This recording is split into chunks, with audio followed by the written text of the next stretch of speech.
Oke, sorry. Kita mulai ya. Jadi untuk yang pertama ini, saya akan memberikan materi itu radiologi anatomi.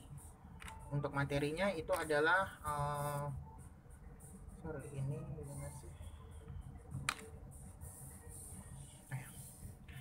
Jadi untuk radiologi anatomi ini, yang pertama itu kita akan mempelajari potong lintang tubuh. Jadi potong lintang tubuh itu Jadi potong lintang tubuh itu dibagi menjadi tiga, yaitu ada sagittal plane.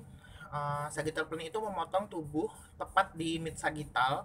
Itu nanti potongannya gambarnya akan menunjukkan gambaran kanan ke kiri, dari sisi kanan, lateral kanan itu ke lateral kiri gitu. Itu sagittal plane.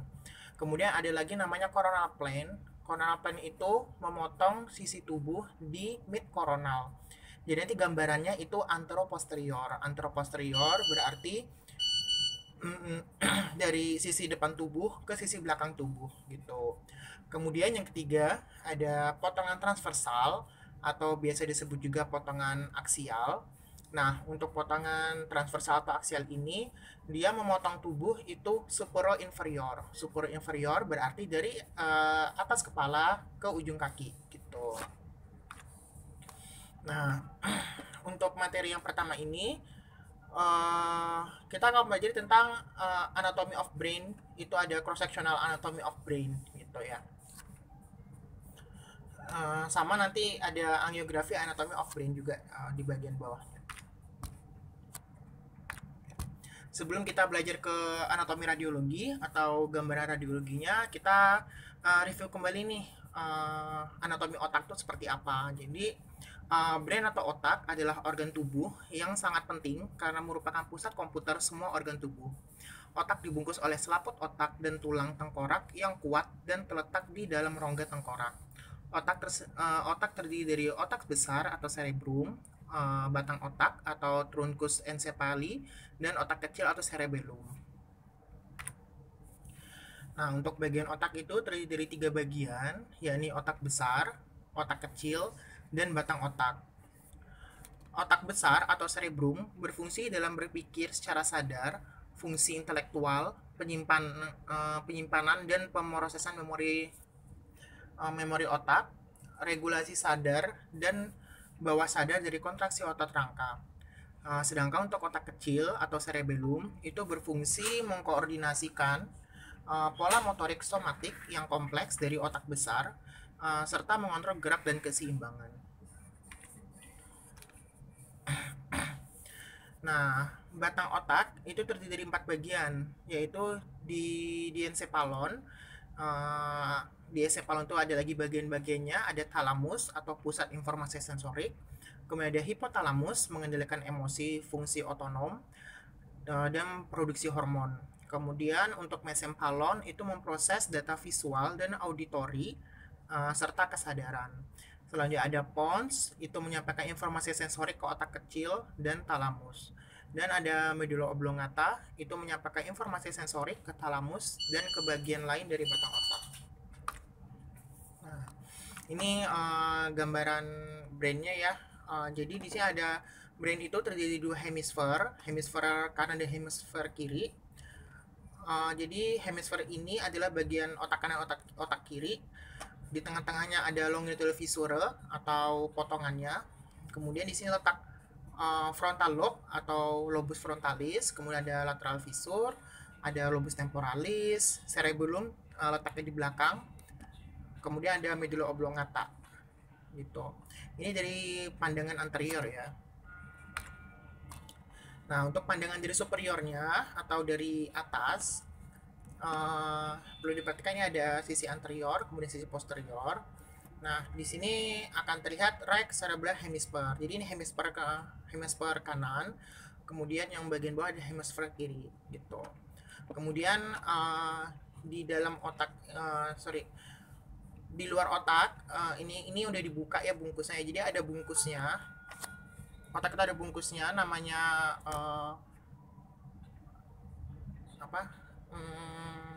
apa nama bungkus otak itu? Apa sih nama? Ayo, meningen. Jadi ada bungkus otaknya dinamakan meningen. Di dalam meningen itu nanti ada pembuluh darah. Pembuluh darah ini akan mengisi bagian jalur-jalur dari si brainnya ini sendiri gitu. Nah, di sini ada cerebral veins and arteries covered by arachnoid gitu. Jadi ada selaput arachnoidnya gitu. Kemudian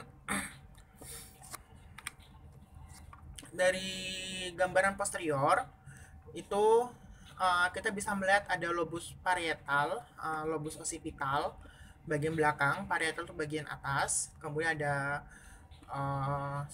cerebral hemisphere. Jadi hemisphere dari cerebellum, jadi cerebellum juga kebagi dua, hemisfer kanan, hemisfer kiri. Kemudian medulla oblongata. Nah, untuk tampak sisi lateralnya, ini nih, dari sisi lateral dia akan terlihat seperti ini nih, brain itu. Jadi dia itu lebih banyak di area belakang gitu untuk kontennya. Oleh sebab itu kadang kalau bagian pundak atau belakang kepala kita diberikan beban cukup kuat atau trauma benda tumpul, maka si brain ini akan mengalami kerusakan yang cukup parah. Karena tadi kan fungsi si cerebellum itu cukup kompleks ya untuk sensorik seperti itu.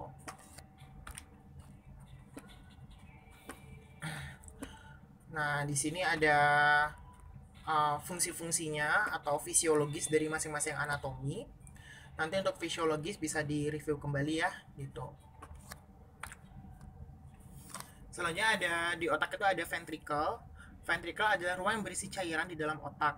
Nah, cairannya itu dinamakan cerebrospinal fluid atau CSF. Nah, pada ventricle ini terdapat 4, yaitu 2 ventricle lateral, ventricle 1 2, kemudian ventricle 1 ventricle ketiga dan 1 ventricle keempat. Gitu. Nah, ventricle itu letaknya tepat di tengah-tengah kedua hemisfer. Jadi kan hemisfer kan kanan kiri.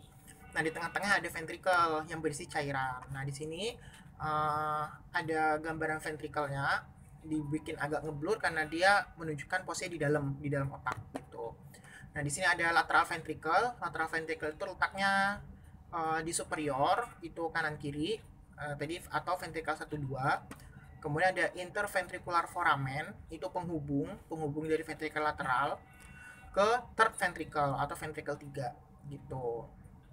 Nah, jadi karena ini kan anterior horn ventricle, kemudian posterior horn ventricle, ini nggak nyambung. Ini nih satu, kemudian yang ini nggak nyambung ke bawah. Ini kan garisnya putus kan. Nah, di sini baru ada jembatannya dinamakan interventricular foramen. Nanti nyambung ke third ventricle, dari third ventricle akan masuk ke fourth ventricle. Nah, penghubung ke fourth ventricle itu ada dinamakan mesenteric aqueduct gitu. Nah, nanti di sini ada central canal, terus ada spinal cord atau apa ya bahasa spinal cord ya, sumsum tulang belakang. Nah, jadi nanti central canal ini dia akan mengisi hingga ke ujung lumbal gitu. Jadi nanti dia akan mengisi cairan di sana. Nah, ini tampak anterior dari si ventricle-nya. Kemudian ada lapisan otak. Nah, lapisan otak ini lapisan pembungkus ya, dari luar ke dalam. Jadi otak itu ada pembungkusnya namanya meningen. Nah, meningen itu terdiri dari 3 bagian. Yang pertama ada durameter, itu lapisan paling luar, merupakan lapisan yang keras gitu. Kemudian ada arachnoid, lapisan tengah. Nah, ini merupakan selaput halus yang memisahkan durameter dan piameter. Kemudian yang ketiga ada piameter atau lapisan terdalam, selaput tipis yang terdapat pada permukaan jaringan otak. Nah, ini gambarannya. Di sini ada cranium skull atau otak. Kemudian ada durameter atau endosteal layer, itu tepat berada di bawah cranium. Kemudian ada duracinus, sinus itu berisi cairan. Kemudian ada durameter atau meningeal layer, itu bagian yang tengah. Kemudian ada subdural space, di sini ada subdural space. Kemudian ada arachnoid, Dan ada subarachnoid space. Selanjutnya pia mater itu yang langsung menempel pada brain gitu.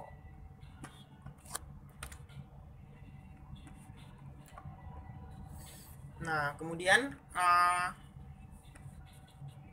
nah ini kalau dibikin secara pendeknya nanti cairan pembuluh darah serta vena itu dia akan mengaliri dari brain hingga ke ujung ini ya, ke ujung spinal cord atau sumsum tulang belakang gitu. Jadi nanti space-nya ini akan diisi oleh cairan yang dinamakan CSF itu tadi. Nah, di sini ada 12 pasang syaraf di otak. Jadi kerja otak itu berkebalikan ya. Jadi untuk mata itu dia bekerjanya bersilangan gitu. Di sini kan ada left hemisphere, di sini ada right hemisphere. Kemudian di sini memiliki fungsi dan kerja masing-masing.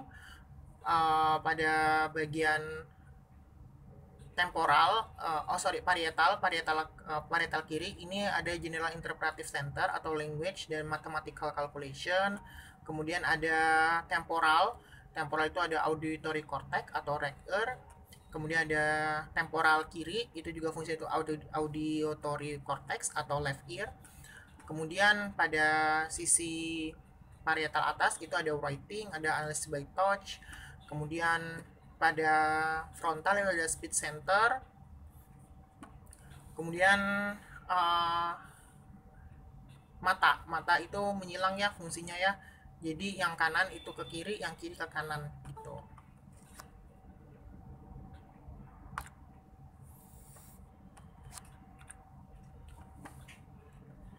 Nah, selanjutnya ini potongan brain itu kalau diambil salah satu hemisfer saja. Nah, kalau diambil salah satu hemisfer saja, gambarnya akan seperti ini gitu. Di sini ada hippocampus, kemudian ada temporal lobe, fornix, ada intermediate mass, ada pineal gland, ada cingulate giri, central sulcus, corpus callosum. Nah, di sini apabila diambil fokus pada sistem ventrikelnya itu di luar ventrikel di dalam ventrikel itu ada lagi bagian-bagian yang sangat penting. Di sini ada mammillary body, kemudian ada amygdaloid body, kemudian ada olfactory tract gitu ya, dan lain-lain.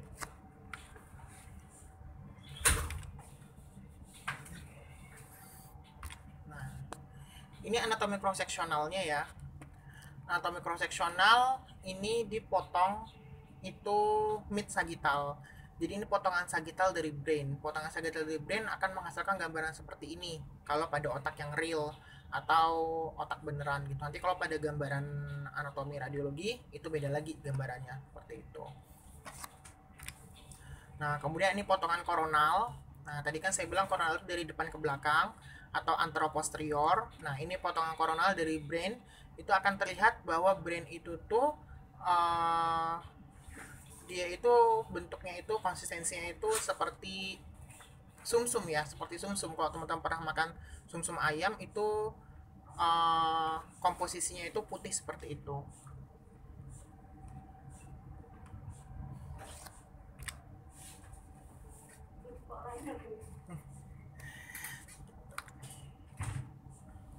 Nah, kemudian di kepala itu banyak banget peredaran darah atau arteries of brain. Nah, arterinya ini ada arteri utama. Arteri utama itu dinamakan circles of Willisi. Nah, circle of Willisi ini arteri cabang utama di otak yang akan memperhatikan seluruh otak gitu. Alhamdulillah. Ya Allah. Kok di close? Pintunya gede banget. Apanya? Triggernya gue taruh di sini nggak masuk, sini nggak masuk. Ini sih gede banget. Bagusan ini. Ya. Oke, selanjutnya kita masuk ke cross sectional anatomy of brain. Itu mau pakai sini. diambil yang kanan. Nah, cross-sectional anatomy atau anatomi potongan lintang ini dihasilkan dari akuisisi citra CT scan dan MRI.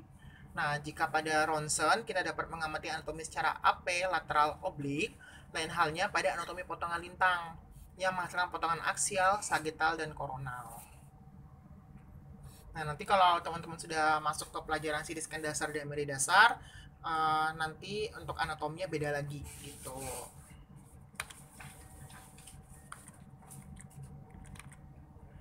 Nah, ini yang pertama, ini ada, ini emang ada tulisannya ya semuanya ya. Nah, di sini ada potongan aksial. Ini aksial dari brain nih, gambarnya seperti ini. Kemudian ada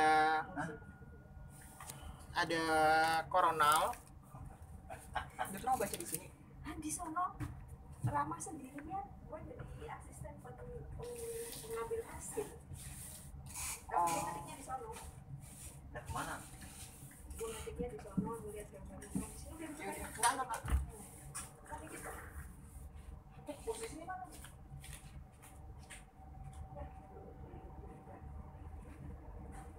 Lalu ngajar apa gimana sih? Kok lu tiga-tiga? Ya elah. Dia duduk.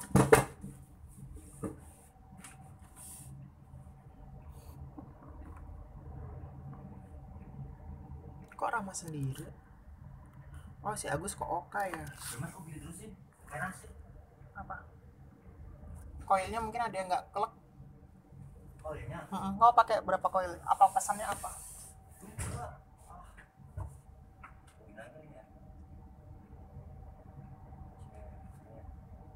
Tadi bisa. Kayaknya koil yang ini nggak kelek deh. Kok agak tinggi dia.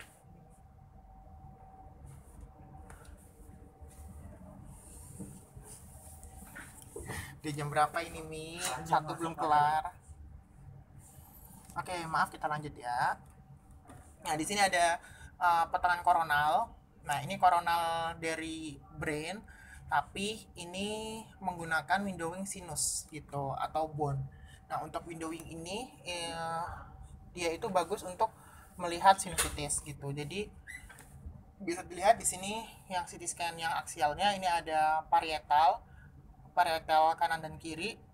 Nah, kemudian untuk di koronal ini di sini ada mata, kemudian ada giginya, kemudian ada maxillaris kanan kiri, ada septum nasi, benar? Tadi kita udah bagus loh ini. Tuh kan? Ngeklik ya. Ini udah bagus kan? Tapi tiba-tiba tengah-tengah kok mati. Gara-gara kurang klek, jadi dia akan bisa jepet. Kemudian di sini ada sinus-sinusnya, di sini ada sinus frontalis, kemudian ada konka nasal. Untuk gambar ketiga ini ada potongan sagittal dari brain juga. Nah, ini potongan sagittalnya kurang lebih sama ya tadi kayak yang gambaran otak yang tadi kita lihat, yang apa, yang otak mentahnya itu gitu ya.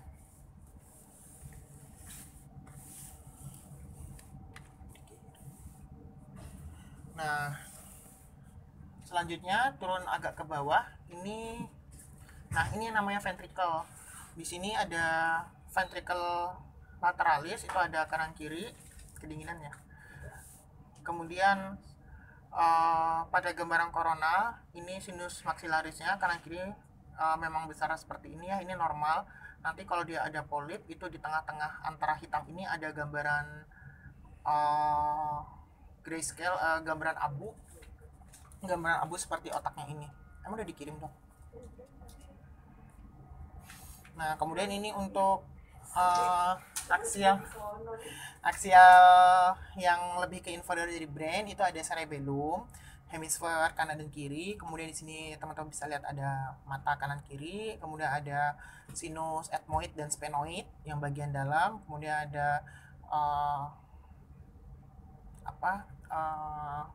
petrosum atau tulang yang berisi udara untuk auditori ya, untuk pendengaran seperti itu. Nah, kemudian ini ada potongan sagittal dari brain. Ini sisi sangat lateral. Di sini ada lobus temporalis, kemudian ada cerebellum. Di sini ada lobus occipital, jadi occipital di bagian belakang, kemudian parietal di atasnya gitu. Di atas, kemudian yang bagian depan ini dinamakan lobus frontalis gitu. Selanjutnya ini yang lebih gampangnya, ini di sini juga saya disajikan juga axial plane of brain, jadi potongan aksial atau transversal. Nah, dari potongan ini bisa dilihat dilihat per angkanya ya. Nah, di sini sudah diwarnai juga, warna orange itu lobus frontalis, warna hijau itu lobus parietal. Lanjut lebih ke inferior lagi, ada lobus frontalis, lobus occipital warna biru, dan lobus parietal. Kemudian di tengahnya ini ada ventricle lateralis atau ventricle 1-2 gitu. Nah, lebih ke inferior lagi kita akan menemukan adanya warna kuning, ini dinamakan temporal lobe. Temporal lobe itu yang tadi digunakan untuk sensor auditory atau sensor pendengaran ya. Kemudian untuk ventricle-nya akan semakin besar. Di sini ada anterior horn, kemudian ada posterior horn dari ventricle gitu. Kemudian nanti di tengah-tengahnya belum sampai tadi yang untuk menghubung ke ventricle 3. Nah, ini lebih ke inferior lagi. Parietal akan hilang gitu. Jadi parietal akan hilang. Di sini yang temporal akan semakin besar gitu. Nah, ada tambahan lagi warna coklat dan warna hijau. Yang coklat ini cerebellum, awalnya cerebellum. Dan warna hijau adalah mesentalon atau batang otak gitu ya. Nah, di sini nomor 26 nih, aqueduct. Aqueduct berarti dia penghubung ke ventricle 4 gitu, dari ventricle 3. Nah, lebih ke inferior lagi, ini kita akan menemukan lebih banyak tulang daripada konten otak. Nah, di sini cerebellum akan terlihat, kemudian ada pons, dan lobus frontalnya akan semakin mengecil gitu. Kemudian sini ada sistem persarafan. Di sistem persarafan ini pada daerah pons itu akan menyimpan saraf untuk pendengaran, kemudian saraf penglihatan, dan banyak saraf lainnya lagi. Nah, ini lebih ke bawah lagi, hanya tinggal cerebellum ya, tinggal cerebellum sama pons gitu. Nanti pons ini dia akan lanjut ke bawah menjadi spinal cord seperti itu, atau saraf tepi nantinya. Nah, ini potongan koronal dari brain juga. Nah, ini teknik CT scan yang udah cukup lama. Jadi di sini posisi pasiennya itu prone, kemudian kepalanya itu diganjil bagian bawahnya, sehingga gambaran plannya akan seperti ini gitu. Gunanya apa? Gunanya sama seperti teman-teman foto Waters. Itu kan Waters diutamakan berdiri ya, supaya cairan di sinusitis itu akan terlihat ketinggiannya gitu. Nah, sama halnya seperti CT scan. Nah, dulunya itu CT scan itu dibikin prone posisi seperti ini agar cairan yang ada di sini akan turun dan tahu ketinggian cairannya itu sendiri gitu. Nah, lebih ke dalam lagi itu ada lanjutan sinusnya lagi. Di sini ada sinus ethmoid 24, ada sphenoid, ada sinus sphenoidalis itu yang bagian dalam.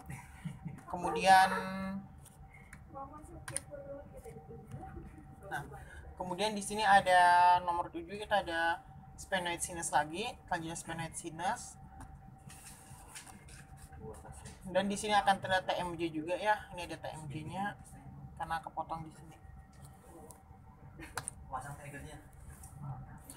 Kemudian untuk sagittal plane, ini di sini kita pakai gambar MRI. Nah, di sagittal plane ini akan terlihat lebih banyak anatomi yang kita jumpai gitu ya. Karena tadi di tengah-tengah kalian teman-teman akan menemui sistem persyarafan, sistem peredaran darah utama pada brain, vena utama pada brain gitu.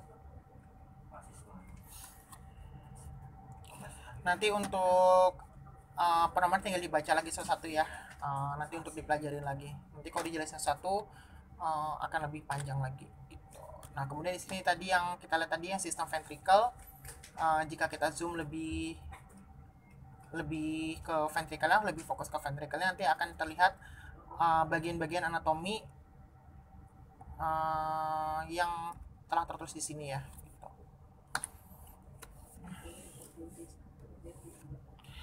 Nah, itu dok, itu tuh Agi tanya kan, nggak ada apa-apa, tapi dia saya paru kan. Kata topik kan saya paru gitu, ya udahlah emang gitulah katanya. Enggak, maksud Agi tuh apa, geometrinya tuh bisa sempurna gitu loh, kayak koin atau apa gitu ya nggak sih dok? Udah nggak? Makanya, tapi kok bisa bulat sempurna? Nah, kemudian ini potongan sakit yang agak ke lebih lateral. Nah, di sini ya, tadi kan mid sagittal ya, ini lebih ke lateral lagi. Nah, di sini teman-teman akan melihat bagian yang hampir sama, karena kalau brain dipotong sagittal tuh hampir sama ya, bagian-bagian yang beda hanya biasanya itu sistem perdarahannya, itu arteri dan vena itu berbeda.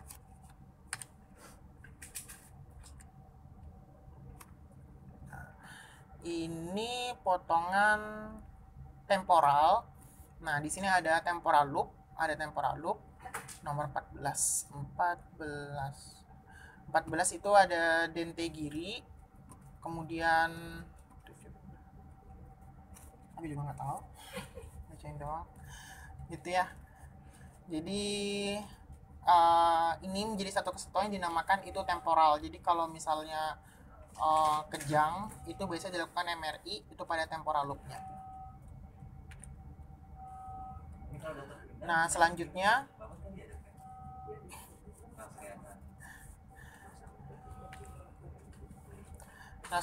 kita akan mempelajari tentang angiografinya. Itu ada sistem pemburuan darah atau sistem peredaran darahnya.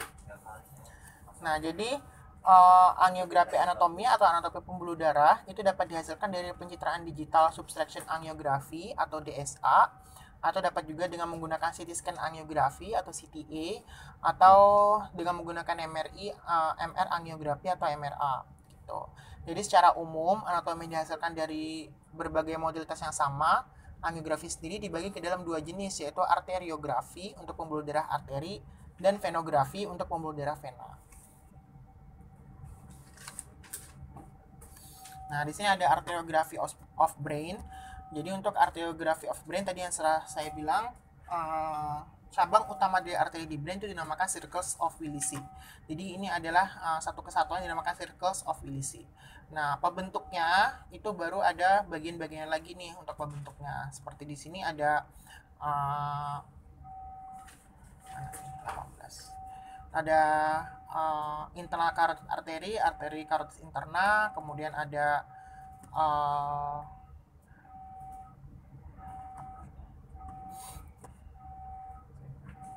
16 ada superior cerebral artery dan posterior cerebral artery yang warna hijau gitu ya.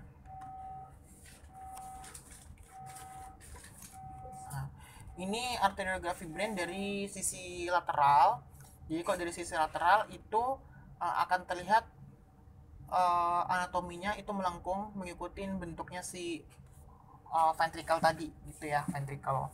Itu tadi kan di potongan sagittal kita lihat juga ya, ada sistem peredaran darahnya yang mengitari si ventricle-nya itu.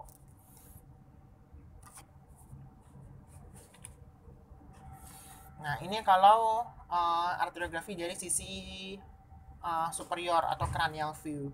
Dari cranial view gambarnya akan seperti ini, bentuknya seperti ini. Untuk nama-nama anatomi masih sama, cuman jangan kebalik aja untuk anatominya ya. Nah, di sini itu si posterior cerebral artery itu akan membentuk melengkung. Jadi dari anterior itu akan menuju ke posterior. Nah, posterior ini dia mengitari area pons gitu. Di tengah-tengah ada pons ya. Jadi dia mengitari area pons itu menuju ke posterior. Nah, di sini ada venografi. Venografi ini dari sisi ini tampak Ini tampak posterior. Jadi untuk vena ini yang utama itu adalah cabang utamanya ini ada sinus sagittalis. Nah, sinus sagittalis nomor 9 atau confluence of sinus itu sinus atau dinamakan sinus sagittalis. Kemudian ada sinus transversal itu ada kanan dan kiri. Kemudian di bagian bawah itu ada internal jugular vein. Jadi internal vena jugularis gitu. Nah, tampak lateral. Jadi si vena ini kebalikannya dari si arteri. Tadi kalau arteri kan dia dominan dari depan ke belakang. Nah, kalau si vena itu dari belakang ke depan gitu. Jadi dia kan sistem peredaran kan nanti kan dari arteri itu kan masuk ke kapiler, kemudian dari kapiler dia baru masuk ke vena gitu kan. Jadi arteri bagian depan, kapiler tengah, kemudian dari kapiler itu akan keluar lagi ke vena gitu. Nah, di sini ada streck sinus itu yang mengambil darah dari daerah ventricle gitu ya. Kemudian nanti akan dibuang ke bawah itu ke jugular gitu. Jugular itu yang ada di leher. Oke, untuk anatomi brain sudah selesai. Sebelum kita lanjut ke anatomi kardiak, mungkin ada yang mau ditanyakan. Silakan mau bertanya dulu.